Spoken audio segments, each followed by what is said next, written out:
Sistem hukum dan peradilan di Indonesia. Makna dan karakteristik hukum. Peraturan mengenai tingkah laku manusia dalam pergaulan masyarakat beberapa unsur. Peraturan itu dibuat dan ditetapkan oleh badan resmi yang berwajib. Peraturan itu bersifat maksa. Macam-macam penggolongan hukum. Satu, berdasarkan bentuknya. Hukum tertulis dan hukum tidak tertulis. Berdasarkan sumbernya, hukum undang-undang, hukum kebiasaan, hukum traktat, hukum jurisprudensi, hukum ilmu. Berdasarkan sifatnya, hukum yang memaksa dan hukum yang mengatur.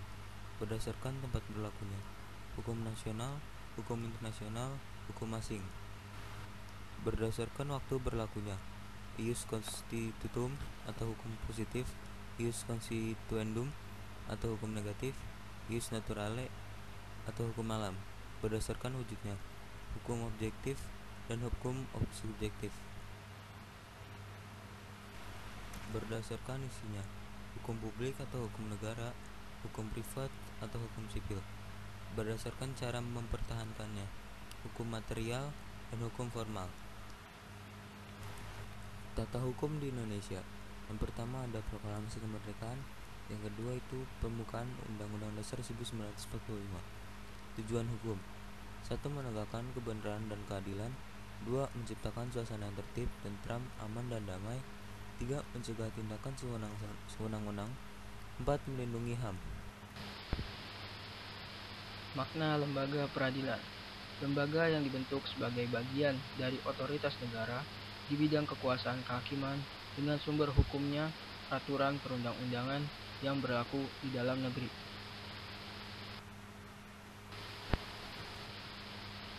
Dasar hukum lembaga peradilan. Beberapa contohnya ialah: yang pertama, dalam Pancasila sila kelima, keadilan sosial bagi seluruh rakyat Indonesia. Yang kedua, Undang-Undang Dasar Republik Indonesia 1945 Bab 9 Pasal 24 Ayat 2 dan 3.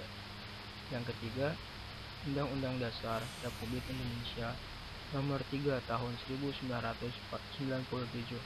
tentang Pengadilan Anak. Yang keempat, Undang-Undang Dasar Republik Indonesia Nomor 31 Tahun 1997 tentang Pengadilan.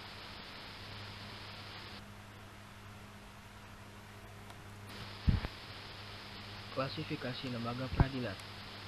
Klasifikasi lembaga peradilan itu dibagi menjadi dua.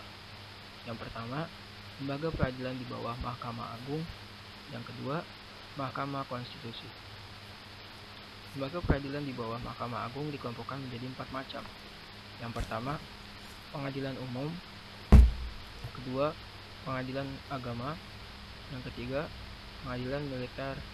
Dan yang keempat, pengadilan tata usaha negara. Dari fungsinya, Mahkamah Konstitusi dibagi menjadi dua, yaitu kompetensi relatif dan kompetensi absolut. Peran lembaga peradilan. Yang pertama, menguji peraturan perundang-undangan. Yang kedua, penyelesaian masalah sengketa tata usaha negara. Yang ketiga, menyelesaikan perkara antar perorangan maupun kelompok. Yang keempat, menyelenggarakan proses peradilan dalam lapangan hukum pidana. Yang kelima, menyelenggarakan peradilan guna menegakkan hukum.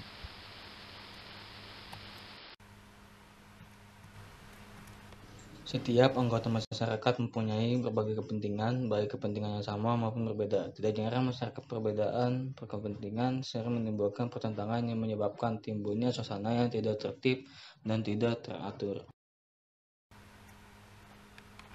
Dengan demikian, untuk mencegah timbulnya ketidaktertiban dan ketidakteraturan dalam masyarakat, diperlukan sikap positif untuk menaati setiap norma atau hukum yang berlaku di masyarakat. 1. Perilaku yang sesuai dengan hukum merupakan konsep nyata dalam diri seorang yang diwujudkan dalam perilaku yang sesuai dengan sistem hukum yang berlaku. Kepatuhan hukum mengandung arti bahwa seseorang memiliki kesadaran untuk a. memahami dan menggunakan peraturan perundang yang berlaku, b. mempertahankan tertib hukum yang ada, c. menegakkan kepastian hukum. 2. Perilaku yang bertentangan dengan hukum.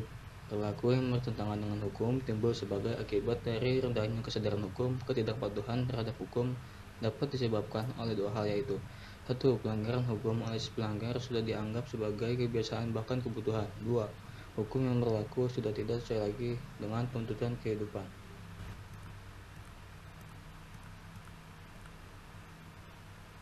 Perilaku bertentangan hukum dapat terjadi pada lingkungan seperti lingkungan keluarga, lingkungan sekolah, lingkungan masyarakat, lingkungan bangsa dan negara.